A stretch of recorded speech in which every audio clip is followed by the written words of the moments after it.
Hey there, everyone. It's a wonderful weekend so far, and I had a interesting thing that I found in John 17 that I got to share with you today. I wasn't planning to come on camera, but this was too vital. It's what we've all been missing. It's what we've been noticing in the world around us that's wrong with everything. And I think even in the church, even among believers, we miss out on this very key heart of everything that God ever intended for us.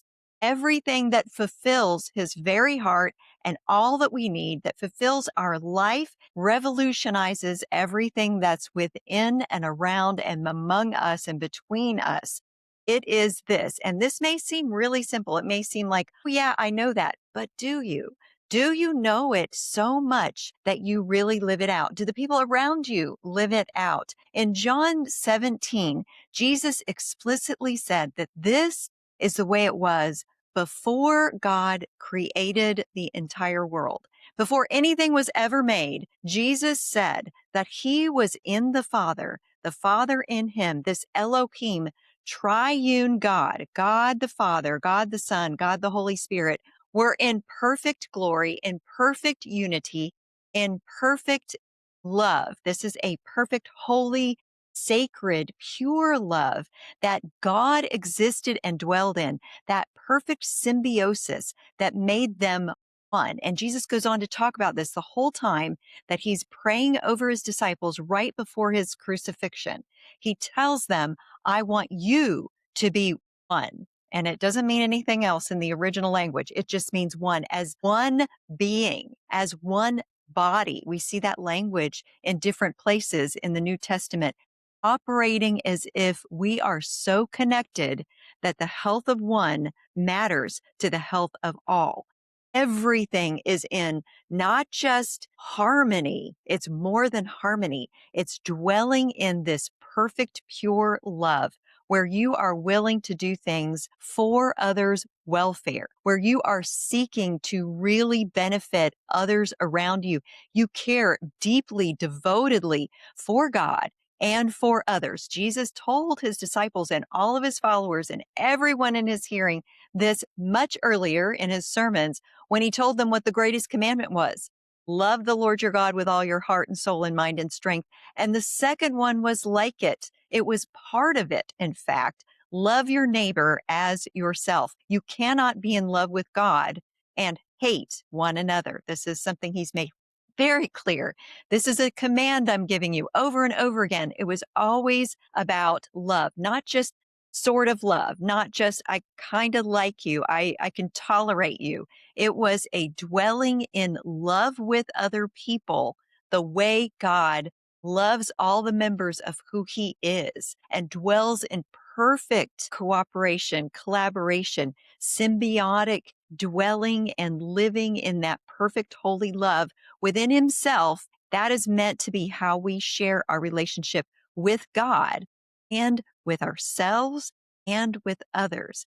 When we do not live and dwell in God and him in us, in the nature and character of Christ's pure and holy love, that is when we get completely out of alignment in every part of our lives. This is where we go wrong socially. It's where we go wrong in our physical, mental, and emotional health, our cognitive health.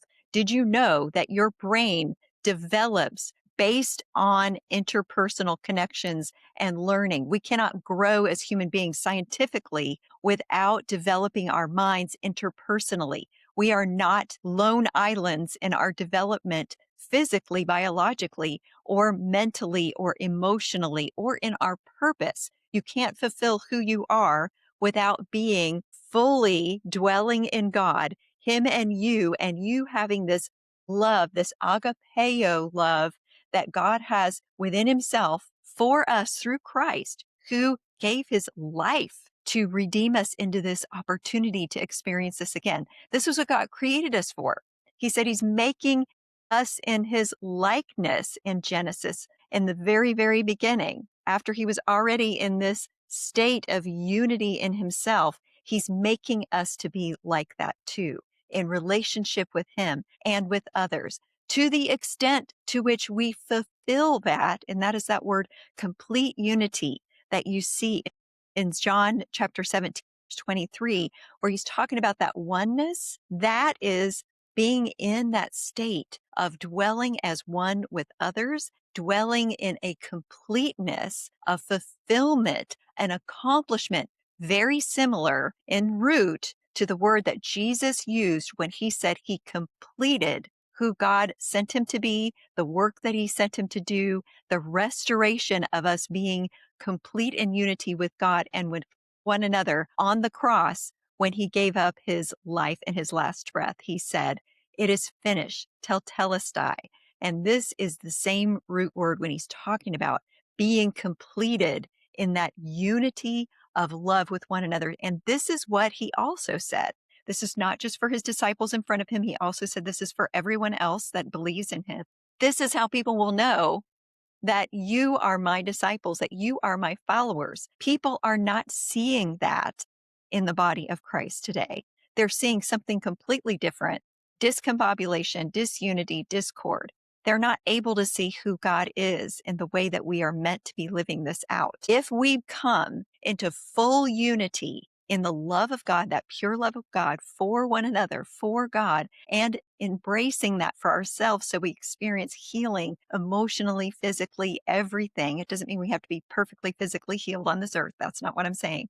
But we experience a measure of healing when we experience connection with the source of life. That is our source of everything. And we can only dwell in Him to the extent that we have embraced His love for ourselves and begun to love one another. This is the key to every part of fulfillment. If you get this, think about what implications that would have if we lived this out, one person at a time. How can you love your brother more? How can you embrace people more in the nature and character and love of Christ? How can you embrace God's love for yourself more, dwelling more in Him and His truth and love and His character, that purity of love and fellowship with Him, dwelling in Him and you, in others, in that perfect symbiotic unity that He meant for you to have?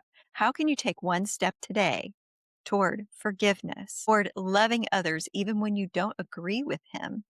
You don't have to agree with people perfectly on every point, but how can you do that a little bit more out of that nature of love of Christ? How can that begin to help us function better as a community of God, as a kingdom of God? How much more impact would we have if we were dwelling in God, Him and us, loving one another and working out of that same relational harmony and unity and symbiosis that God experiences in Himself? How much more powerful would that be? And then when people see us as believers, as a body of Christ, even as individuals, that's when they will begin to experience, understand, and reach out and embrace who Jesus Christ is. It is the way that we can extend life to others. So I'd love to hear your feedback on how you are going to step this out in your life a little bit more each and every day.